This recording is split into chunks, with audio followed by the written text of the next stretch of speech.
वो अंत जो है वो वेद में, ब्राह्मणों की दुनिया में दो प्रकार की आत्माएं।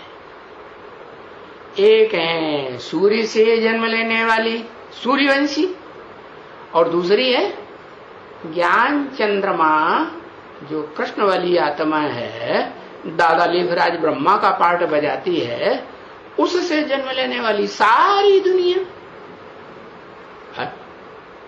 नीची कुरी के ब्राह्मण है ना, तो इसमें चंद्रमा में कम रोशनी है, कम ज्ञान है, तो ज्ञान कम उठाने वाली आत्मा है। धुंधले प्रकाश में जन्म लेने वाली आत्मा है, उनमें तो ज्ञान कम है, तो फिर ज्ञान के आधार पर ही तो सुखी जीवन बनता है ना।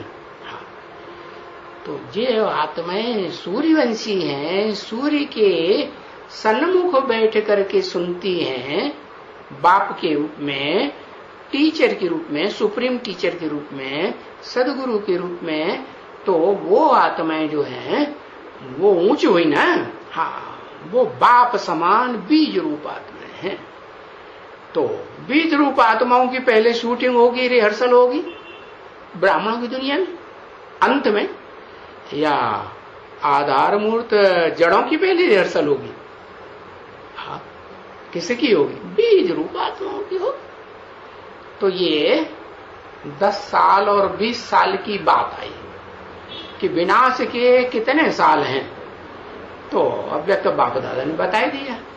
अरे तुम बीज रूप आत्माओं के लिए जो ज्ञान सूर्य के डायरेक्ट बच्चे हो, उनके लिए तो 20 साल तो है ही नहीं। कितने हैं ज्यादा से ज्यादा?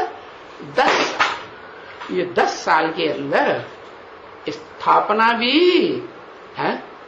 कौन सी स्थापना? अरे रुद्रमाला पहले प्रत्यक्ष होती है ना, तो अभी तक माला बनी क्या? बनी? अभी तक तो नहीं बनी। कितने साल हो गए? 80 साल बीत गए। यज्ञ के आदि में ओम मंडली में माला बनाते थे और बार बार टूट जाती थी।